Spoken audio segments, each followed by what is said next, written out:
Hey, what's up, guys? This is MugenLord here, and I must say that this is going to be an interesting week as far as content concerned, because the internet has been set ablaze with a lot of these most recent announcements as far as video games, movies, and even anime itself, and it's getting everybody up in the tizzy. And I love giving my thoughts and opinions on it, and I love hearing your thoughts and opinions in the comment sections below. But today we're going to be talking about this one particular anime. Well, it was a manga that officially got an anime announcement or a release date for 2024 that really has both sides of the culture war in a tizzy about this. You have the woke versus the anti-woke that's really both coming together to attack this anime.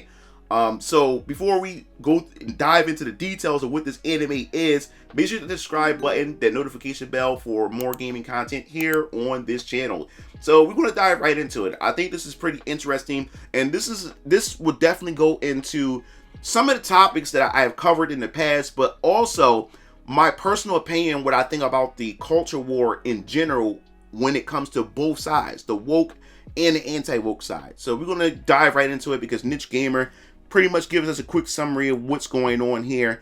And it says, so what we have here is a plus size themed anime that has everybody, I mean everybody, really talking about this on both sides of the social political spectrum here. So the article states that plus size elf anime confusing culture war puritans on both sides.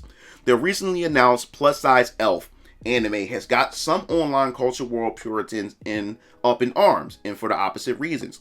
Plus Size Elf is an upcoming anime series featuring Tomo Noe, a dietitian who meets an elf that needs his help. Elfuda is stuck in a human realm after discovering a love for french fries that's made it so she can fit it in her tummy into a portal back into her fantasy world. Noe's encounter with Elfuda opens the door for him to begin regularly encounter fantasy women who came to the real world, seduced by the allure of greasy food and modern comforts. Some social media users are taking issues with this series. Some accuse the series of normalizing fat and being woke. Meanwhile, others are accusing the show of body shaming and are upset that the voice actor for Elfuda, Ito Ayasa, isn't plus size herself. Oh my fucking god. Oh. And this is where we're going to get into the meat of this, and this is something that I really want to talk about as we start digging into this and start breaking down this content. So we have one user says, as a matter of fact, so woke ideology infecting anime. Never thought I saw the day. Then you have another user says, I wish they didn't give her hentai boobs. Looks like fat fetish more than body inclusion. When are we going to stop openly objectifying women? Male characters aren't treated this way throughout anime.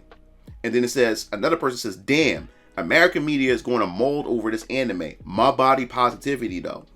Cast someone plus size. What the F? And then it says, Westhards will never like this. I'm sure of it. And then the other user says, me watching and waiting for a random character to talk about her weight, then people telling her she's fine just the way she is. Please stop normalizing fat. Now, this is the thing that I want to talk about here. And the thing that really gets me about this whole situation, especially with this anime itself. Because apparently that this anime series was pretty much launched back in 2016. This was a thing back in 2016 that they had ran along 8 different volumes through 2021 and was released in English by 7 Seas Entertainment.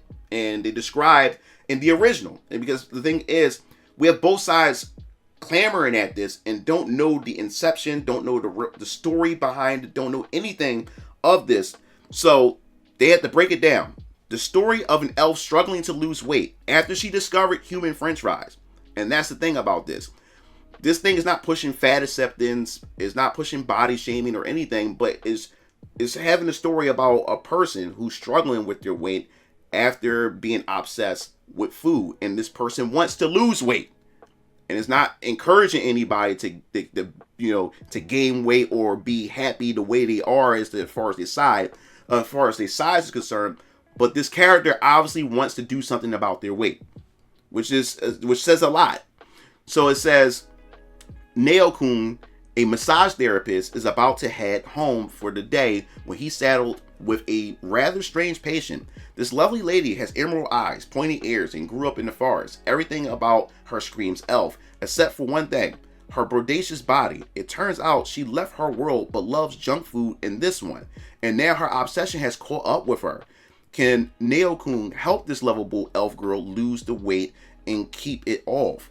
So where in any of the context is this pushing fat acceptance, where you have the main character or the therapist himself, and even the main character themselves want to lose the weight? This character is trying to help them lose the weight because this is not something that a person should have. Like, he shouldn't be fat as fuck, or shouldn't have gained all this weight, especially when it comes to unhealthy foods. All that grease, all that cholesterol and calories. So that really says a lot about this. And what I want to talk about the most is when it comes to this culture war, people have no idea what they're talking about, and they voice their opinions on it based on their political standing. And I wanted to just point this out because a user had really said this a lot that really stuck out to me. Gene Oakley, he points out that people said fat fetish and then body inclusion. And this person says, obviously someone who didn't bother to read the manga is going to jump into conclusions on what the manga really is about. Either that, or it's the usual Hollywood astroturfer on their usual anti-Japanese media campaign, as always. And that's something I really wanted to point out, because we also hear often from the AntiWoke side, calling people, tourists, that comes in and they always shame the anime, shame a woman's body proportions in the anime, cry sexism, and all this other type of stuff like that.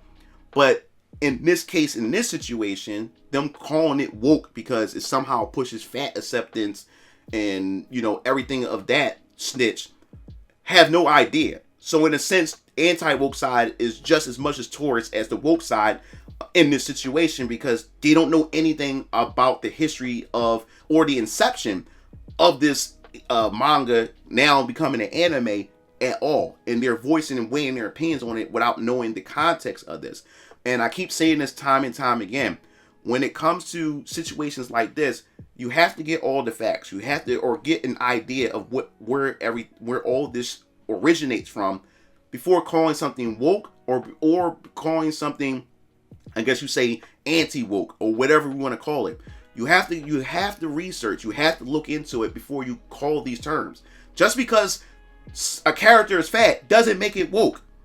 Just because a person is a person of color doesn't make it woke. Just because a person is gay or trans, it doesn't make it woke.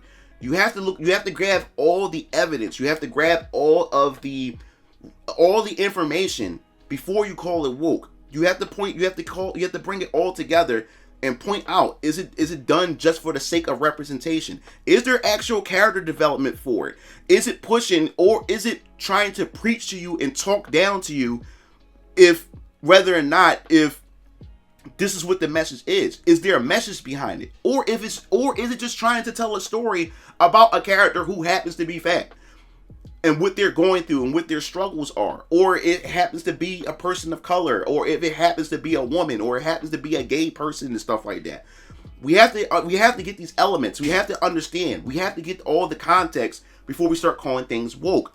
And I would say, in this context, after you get all the information, you get it down, you get an understanding of what it is, there's nothing woke about this. It's nothing woke about this at all.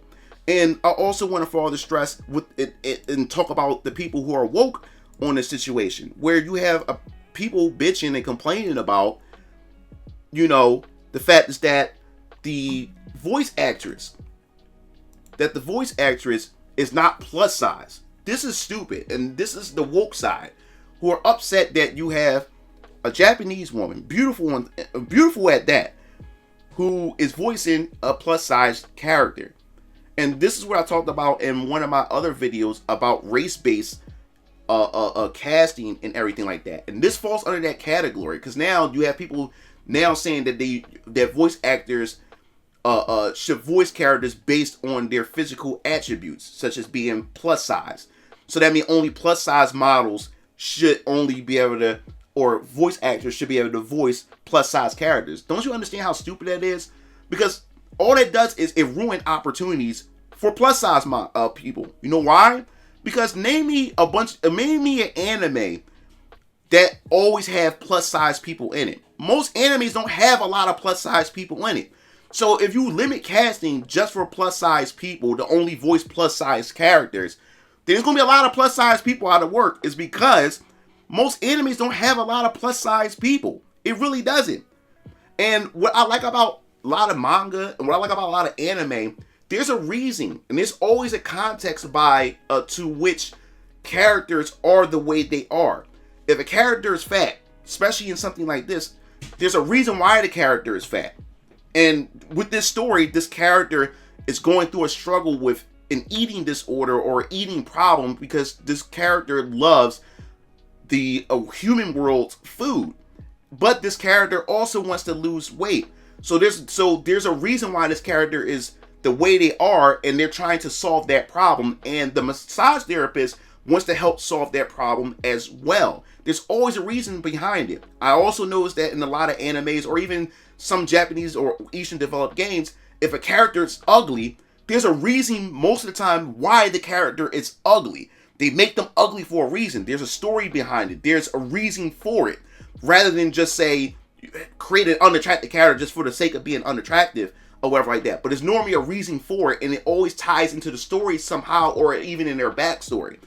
So this is why I love Eastern developed content or whatever, because it covers so many different, genres, topics and everything like that. Hell, when it comes to this is more of people who love this type of theme. And then you also have other people, and then you also have someone who also point out that, this is all you need to know about plus size elf. You either in or you're out. So there's a lot of plus size characters that's in this. And from what I'm gathering, they're all going through the same struggle. They're all elves from a world that had pretty much dealt with this issue of eating food and just constantly eating food and want to do something about their weight. Don't understand is that this user named Star Elliott says, it's funny considering plus size elf is the English name, when the Japanese name is elf can't eat on a diet. Also, the official print has uncensored nipples, and the characters are based on the mangaka's body type. So woke. So this is another thing. You have the body shaming side saying that this is body shaming, this is that and third, but this is based after real women, mangakas, real women whose body type is actually these body types, and they are being represented. And then you have the anti-woke calling it woke for the simple fact that is including all these things, when in fact that the Japanese version of this has shown nipples, and it actually has the body types and the figures, it has the forms and everything. So, and also the name of the title is called Elf Can't Eat on Diet. So what is woke about this? And what is and what is the other side saying that, about the body shaming and everything, when all women of body types, mangaka body types, are being represented in this? So both sides are like pretty much tourists in this whole entire situation. Everything is not what it seems, and I keep trying to preach this to a lot of you guys when it comes to this. And I'll also say, like, look at the artwork. Despite there's a German version of it called the German version is called 50 Shades of Fat. But obviously, and you can clearly see right here that this plus size person, individual, main character, they're clearly exercising. They clearly want to lose the weight, and they can't eat while on a diet. And you can see the tape measuring her waist and everything, her fat, and you can see her working out. So it's also pushing emphasis on exercising, doing something about the weight that you gained. So I don't see where the woke messaging is coming from. And I think, in my personal opinion, this will most likely make for a great anime.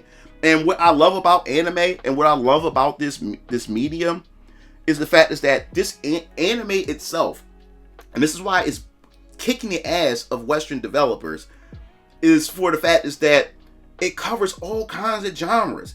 There's something for everybody to enjoy when it comes to manga, when it comes to anime. It leaves no genre untouched. It goes across and it covers everything. Hell, the thing that really got me about how creative the East is when it comes to storytelling, they made an anime about a slime in a role-playing game. If you play role-playing games like Dragon Quest or even play RPG Maker, slimes are the most lame creatures that you ever encounter in RPGs. But how did these Japanese developers make an anime about a slime and made the slime a badass? Made a slime as I reincarnate as a slime, I believe it's called. I watched the anime. I watched the first season. I gotta watch the second season. But I was so hooked into it because they took a concept that I really didn't think I was going to like. Slime. Like, why would I want to follow a story of a slime? You know? But they turned that into an interesting anime and they made the slime OP as hell. Another anime, Shield Hero. If you play RPGs, you always got the badass big swords. You got the bow and arrow. You got the spear, the pole arm. You got axes, double axes. You know, you got all these cool weapons, guns, and everything. But a shield though? Who would like an anime focused on a character whose only form of offense and defense is a shield, and he's relegated to that weapon and can't use any other weapon? When I first heard of that concept, I was like, man, like, why the hell do I want to watch this? Watched that first season and fell in love with that dead anime because these developers, these writers of that story was able to make a shield interesting. How can you make a shield interesting? It's just a form of tool to defend yourself against weapons. But they made a shield more badass than a sword. How do you do that? How? This is why I love anime. This is why I love this form of medium, because they're able to take such crazy concepts like how to pick up a girl in a dungeon. How like what? Are you like how's that even why is that even an anime? But it worked. And you know me, I'm a foot fetish guy. I love women's feet and everything like that. And my 3D hentai stuff is based on foot fetish content. They even got anime called Miru Tights. That's just based on women's feet. Them in leggings, and they put it in the most like erotic way and sculpted their feet, their soles and stuff is sculpted in the most beautiful way as possible. And it worked. It got a following. They can take anything and make it into anything. And that's what I find amazing about this form of art, this form of entertainment. And I see nothing wrong with this at all. But when it comes to this culture war thing, I want to say this to both sides, because I know I have people who are woke, and I know I have the anti-woke people that watch my content. All I gotta say is, man, sometimes you have to sit back and just reevaluate things, analyze things, find the clues, find the blues clues or whatever, and put it together before we start calling out things that's obviously not true about a particular, video game, particular movie, or even an anime itself, because we can't get too wrapped up in this. We can't constantly keep getting, we can't get consumed by this. And I mentioned this on my Twitter that I've said a couple days ago, and I was also invited in the podcast, which definitely I'll let you know when that comes up. I'll give you a link in the description below. But I was a guest on that, and I really enjoyed that podcast that I was a guest on, was because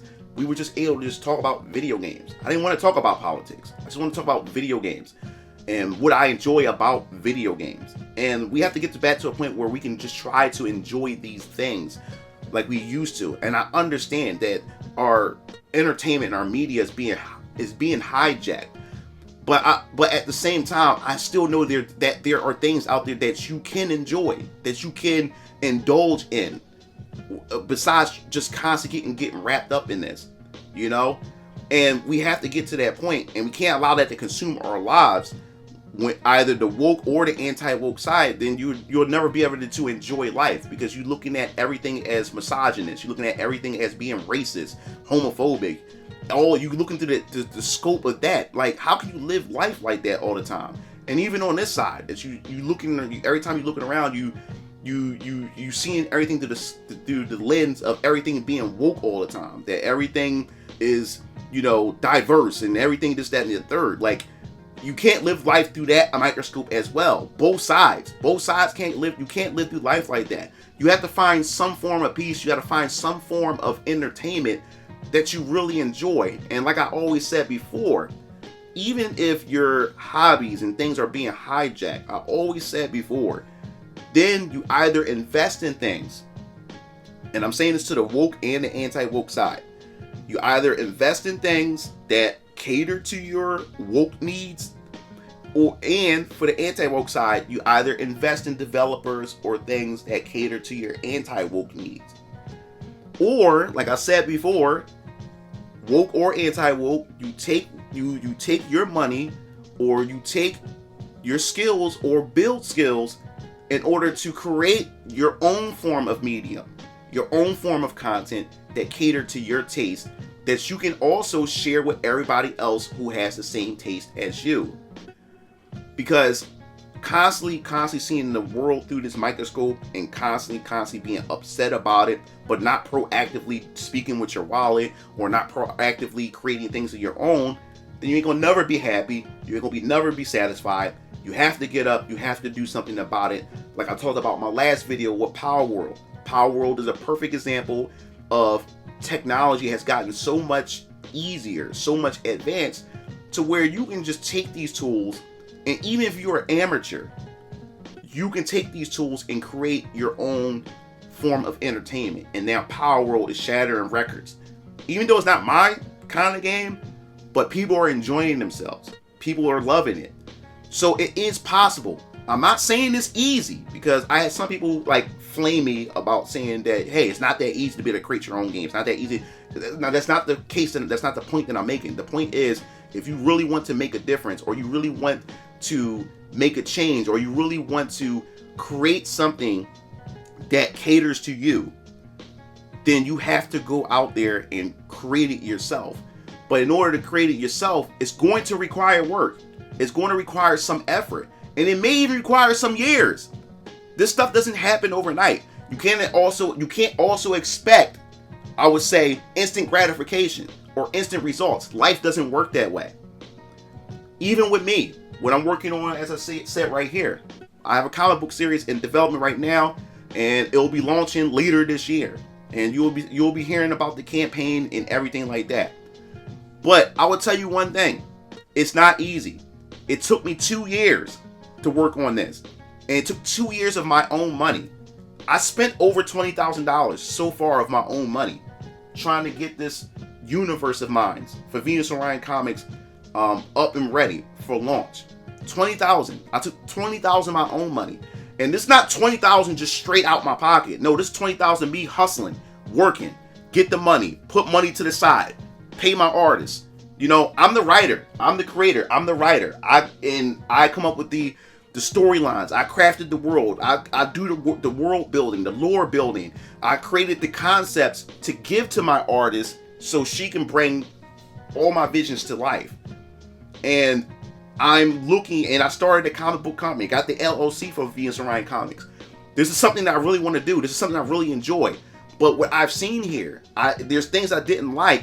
And I said, you know what? Let me just create my own form of content. Create stories that I enjoy, and hopefully that you guys will enjoy.